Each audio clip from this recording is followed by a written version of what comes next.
l'innovation de business model et la disruption complète d'un marché avec toi, Vincent.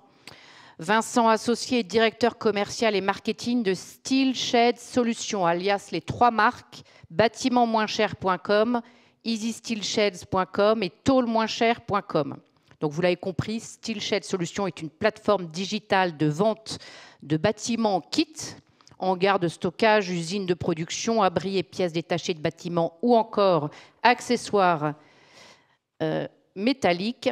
Plus de 70 salariés, une société basée au Luxembourg. Donc il m'a fait la petite surprise hier de me dire « je ne peux pas venir à Paris, il déconseille de venir à Paris ». Je dis « tu te débrouilles, tu viens ». Société basée donc au Luxembourg avec des références clients dans plus de 50 zones et pays. 22 millions de chiffre d'affaires à l'arrivée de NextEdge en 2017, passé à aujourd'hui 54 millions, près de 150% de croissance. Et alors, vous allez voir ce soir, je suis dans mes petites métaphores animales. La transformation digitale a débuté dans un centre d'ornithologie, sous l'impulsion de la famille Lyonnais, de NextEdge et du cabinet Abington, pour prendre la forme d'un lâcher d'oiseaux migrateurs dans tous les pays du monde, sans limite et sans frontières. Alors Vincent, dans ce métier très local de la construction, comment as-tu réussi à innover, à surfer sur le digital, à prendre la vague, comme le dit Nicolas, pour aller sans frontières, étendre ton terrain de jeu partout dans le monde? Ok, belle introduction, merci beaucoup. Je précise que j'ai toujours voulu venir, mais le retour va être un peu compliqué pour le Luxembourg au niveau des trains, mais bon, on verra ça demain. Très concrètement, effectivement, l'analogie avec l'oiseau migrateur est intéressant parce que business très local à Luxembourg, comment élargir nos horizons et la vente de hangars métalliques et de bâtiments métalliques, c'est finalement souvent dédié à des intervenants locaux et les très grands intervenants sont plutôt nationaux ou transnationaux, mais on parle de très très grandes entreprises. On va partir d'un constat en fait relativement simple, le constat qu'on a fait avec mon frère et mon père.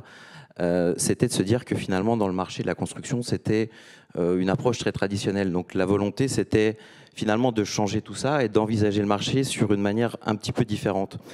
Donc il y a plusieurs points. Par exemple, le site internet qu'on a créé, grâce soit rendu à mon frère qui est dans l'Assemblée, qui a trouvé le nom bâtimentmoincher.com. Ça peut prêter à sourire, mais au moins on sait où on est directement et on annonce la couleur. Donc c'est un élément qui est important. D'autant plus qu'on voulait être nativement présent sur le digital. Et quand je dis qu'on envisage notre site internet d'une manière différente, c'est qu'on l'envisage comme un applicatif et non pas comme un site internet, comme les gros intervenants, les très grands intervenants qui vont être FH, Vinci et d'autres, qui vont plutôt avoir envisagé leur site internet comme étant une vitrine. Nous, on l'envisage comme étant un applicatif. La preuve, maintenant, on peut vendre, enfin, on arrive à vendre des bâtiments métalliques en e-commerce sur notre site internet bâtimentmoincher.com.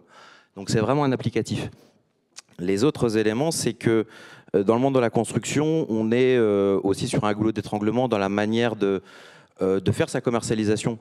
Les commerciaux vont être itinérants, vont aller sur le terrain et vont visiter 15 clients par semaine.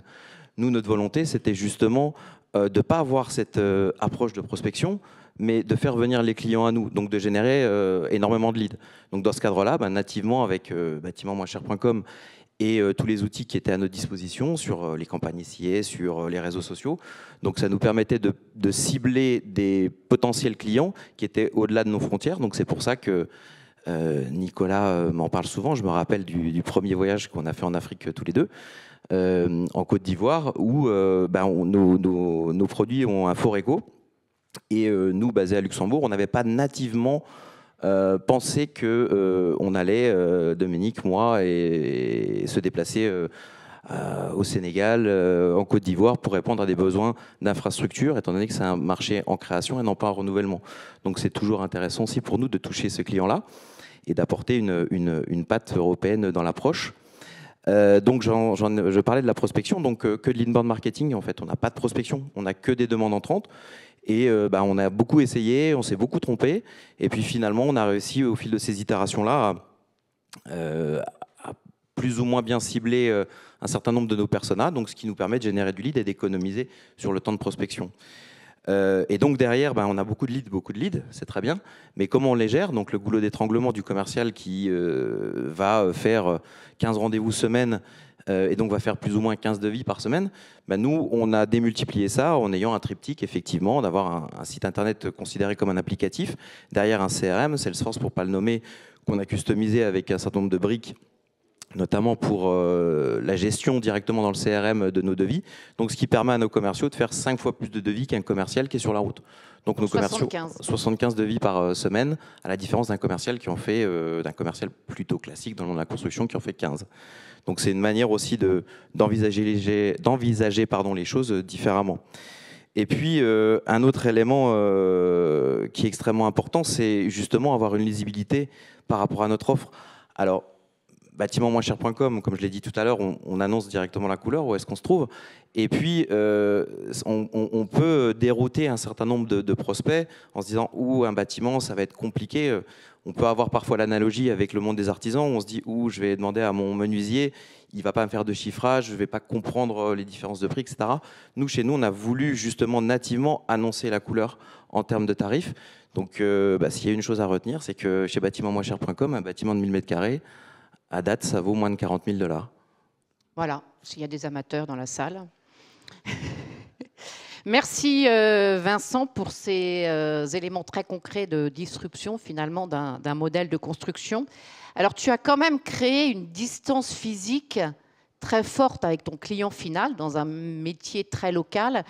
Comment as-tu réussi à innover sur des leviers de réassurance vis-à-vis de ton client et comment le digital t'a aidé à réassurer le client malgré cette distance? Alors, de la même manière, en fait, il faut replacer un peu de contexte. Mon frère a créé la première société à Luxembourg en 2001 et il faut savoir que jusqu'à, je crois, 2015, le Luxembourg était sur les pays classés dans le CDE dans la zone grise, on va dire ça comme ça, sur la liste grise. Donc on était luxembourgeois, on faisait de la vente à distance, donc on était un peu suspect nativement, on va dire ça comme ça. Donc il fallait effectivement rassurer les prospects. Et comme on en a parlé, comme les intervenants en ont parlé précédemment, finalement, on doit bien connaître son persona, on doit bien connaître son marché pour justement créer du lien, parce que le lien, même s'il est plus physique, le lien, il va être digital. Donc dans ce cadre-là, il y a toujours finalement des besoins qui sont soit exprimés physiquement, soit digitalement, d'une manière peut-être perceptible, un petit peu différente.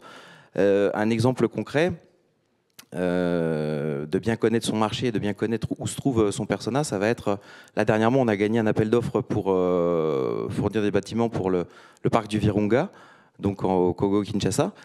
Et donc c'était un appel d'offres européen, donc c'était la première fois qu'on faisait un appel d'offres, donc on est très content de l'avoir gagné. Mais au-delà de ça, il y avait une problématique de montage de montage du bâtiment qui avait été évoquée par le client final. Alors nativement, on a expliqué que ça n'allait pas être possible et qu'on n'allait pas forcément calibrer notre offre de cette manière-là. Mais par contre, on allait appuyer sur le point fort qui était de dire nos bâtiments sont très simples à monter et on va le prouver en fait. Donc par des capsules vidéo, j'en parlerai juste après. Et parce qu'il faut savoir que le parc du Virunga se trouve à côté de Goma, donc c'est la zone qui est actuellement disputée par le M23.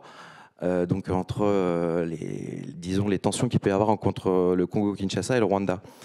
Donc de la même manière, voilà, j'ai appris à lire Jeune Afrique, j'ai appris à comprendre aussi ce qui se passait sur le terrain pour mieux cerner effectivement certains besoins, certains écueils qu'on peut avoir dans la commercialisation. Je parlais de la connaissance des clients et de leurs attentes. Effectivement, on va essayer d'un point de vue digital de donner de la réassurance. Alors nous, on l'a fait de manière assez naïve, mais finalement qui a plutôt bien marché, par des éléments concrets comme des témoignages clients. Tout à l'heure, on a évoqué le fait qu'on doit avoir finalement de la technique qui est au service du business, donc c'est exactement ça. C'est-à-dire qu'on a fait des témoignages clients, on était bootstrap, on les a fait, je dirais, de manière artisanale, et c'était propre, mais c'était tellement artisanal que ça ne pouvait pas être un fake, en fait. Donc, dans ce cadre-là, c'est aussi une rassurance, parce que finalement, quand on va voir un client sur place, quand on est en Afrique, ou quand on a un exploitant agricole ou un artisan en France, quand on va le filmer avec son iPhone, il va être dans une discussion finalement assez ouverte. Au bout d'un moment, il va oublier ça. C'est un petit peu différent d'aujourd'hui où effectivement on a un peu quelques caméras et quelques objectifs qui sont pointés sur nous, on est un peu moins naturel. Et, Tu veux dire à Lonsdal, du coup, qu'il faut qu'il chiade un peu moins dans ses vidéos? ah non, je me garderais bien d'apporter ce genre de conseils. En tout cas, moi, j'apporte une réponse aux besoins de nos personas. Et donc, comme je le disais, c'était des témoignages qui finalement étaient authentiques. Donc, c'est très bien de les travailler, c'est très bien d'avoir des belles vidéos léchées, c'est extrêmement bien, rien à dire là-dessus. Par contre, il faut garder la partie authenticité. Et puis, comment expliquer notre business? On l'a fait aussi par des vidéos avec des formats un peu différents, avec sous des formats type motion design. Vous savez, type un petit peu, entre guillemets, pour vulgariser, dessin animé. Parce que finalement, c'est une approche qui nous correspond bien. Souvent, quand vous allez, enfin, je ne sais pas si beaucoup d'entre vous ont eu l'occasion d'essayer d'acheter des bâtiments, mais quand vous allez sur certains grands sites, etc., on peut se dire, ouf, je ne vais pas avoir les qualifications techniques pour comprendre, pour exprimer mon besoin en fait. Et nous, comme on en discutait en préparant cette intervention-là, on est vraiment des commerçants qui faisons de la technique et non pas des techniciens qui faisons du commerce.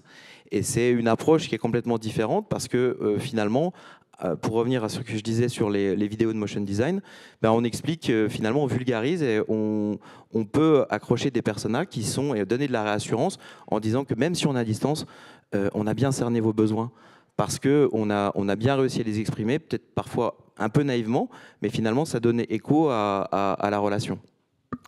Merci. Bah, écoute, tu nous as bien montré à quel point la transformation digitale est sans limite et peut dépasser finalement toutes les frontières. Alors, comme je le disais tout à l'heure, peut-être que Stéphane se dit, j'ai fait ma première transformation digitale, je m'arrête, petite pause pendant 2 ans, je vais expliquer à NextStage que je mets en off tous mes data scientists et mes développeurs. Eh bien non, on ne peut pas se dire ça. La transformation digitale, c'est un renouveau sans fin. Et c'est un renouveau sans fin parce qu'on est perturbé par l'essor des nouvelles technologies, Nicolas le disait, par nos collaborateurs qui en veulent toujours plus, Julie le disait aussi, et puis par tout simplement votre entreprise qui grandit et qui change de modèle. Donc il faut revoir régulièrement, repenser à tout moment sa transformation digitale. J'espère que je ne vous sape pas le moral.